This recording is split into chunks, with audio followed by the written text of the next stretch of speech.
You're 57 years old and you have over $2 million saved, and you've run the Monte Carlo simulation 17 times. And hey, if you know what Monte Carlo is without having to Google it, you are a spreadsheet nerd just like me. You're my people, in this video is just for you. Now, the numbers, I'm guessing, they work every single time. Says you could retire. No surprise there. But you still can't pull the trigger on retirement. And I know exactly why. Because the question keeping you up at night is not, do I have enough money to retire? No, it's, what the hell do I do for the next 30 years? What do I do when I'm now no longer a supervisor? What's my identity, my purpose? And by the end of this video, you'll know exactly why you're stuck and the exact steps to help move you forward. I'm Nick Covio, certified financial planner with Swell Financial, and I work with families just like you, great savers who have $1 to $5 million saved and accumulated for retirement and are planning on to retire in the next 3 years. And here's what I've learned. The financial plan, that's the easy part. It's the life plan. It's the what do I do now that takes months, even years to solve for, because retirement, it's not a math problem. It's an identity crisis. This does not get enough airtime. And hey, if you want videos on Roth conversions, tax optimization, safe spending, I'm a certified financial planner. I made videos on all of those topics, but I want to talk specifically about how to transition into retirement because I've come across far too many people where the money is not the problem.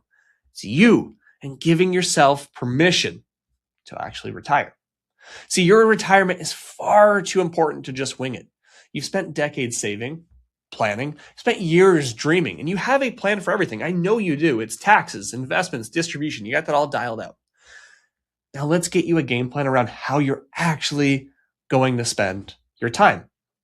Now, I know you may be thinking to yourself, Nick, my situation's different. I have hobbies. I know what I like. I'll travel. I'll be fine too. Now, that's what a client of mine, Ed, he thought to himself too. You see, Ed had hobbies.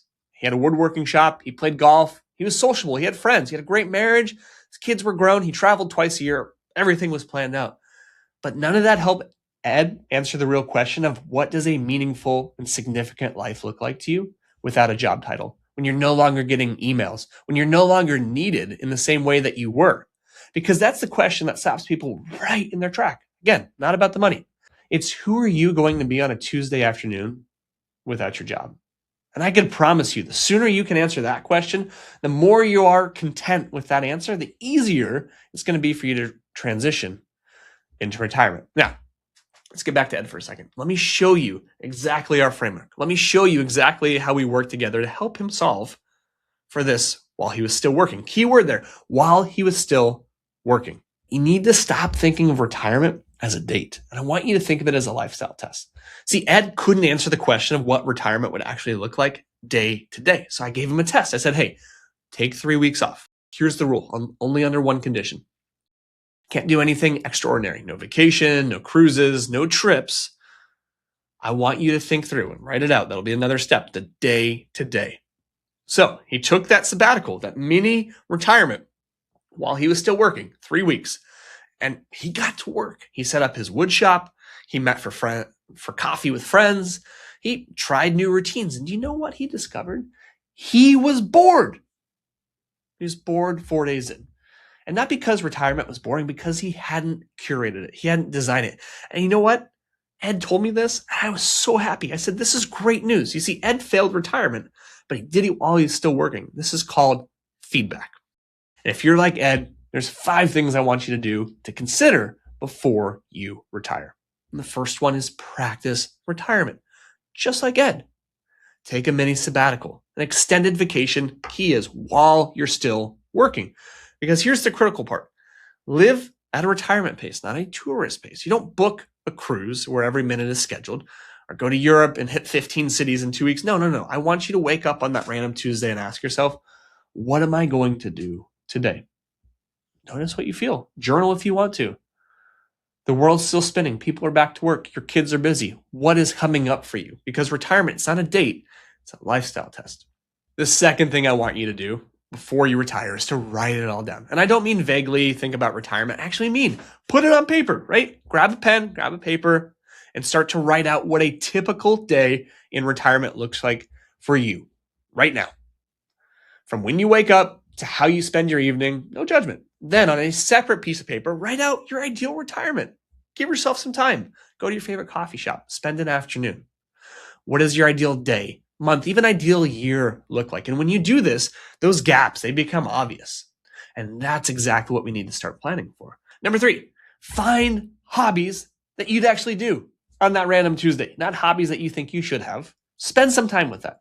Maybe one's physical, getting back in shape, rock climbing, hike, whatever it is, and one is mentally engaging. Test them out now, not someday, because if you won't make the time for woodworking while you're working, you probably wouldn't do it in retirement either. So do it now. Invest in your relationships. Strengthen those relationships now. Friends, family, your spouse, before you have all that time on your hands. Because here's what I found. We don't want that gap between expectations and reality to be disappointing. If you're married, this is the time you have to have that honest conversation with your spouse about what you want each of your retirements to look like. How much time do you want to spend together? How much independence do you want to have? How often do you want to travel? Get aligned now, not later. Have that communication and that conversation now. Same thing goes with friendships. Start building those friendships outside of work. Hear me, outside of work, because here's what I see happen all too often, especially with men. You leave the office, you're the only one that retired. People go their separate ways. Relationships, they disappear unless you've been intentional about it. Number 5, invest in your health. Sure, money helps you retire, but it's health that helps you enjoy it. Strength, mobility, energy, all those compound over time or they decline. You get to choose. Whether it's walking, lifting, hiking, stretching, build those physical habits now that will serve you for the next 20 and 30 years in retirement. Don't wait until it's too late. The more work you put in today, better retirement you're going to have, I promise you. Now, if you want to walk through these 5 steps in detail, I've created a free 1-page guide that walks you through exactly how to prepare for retirement, both on the life planning side and on the financial planning side. Comment guide in the comment section below, and I will personally send that to you. Now, let me show you what happens when people skip this work.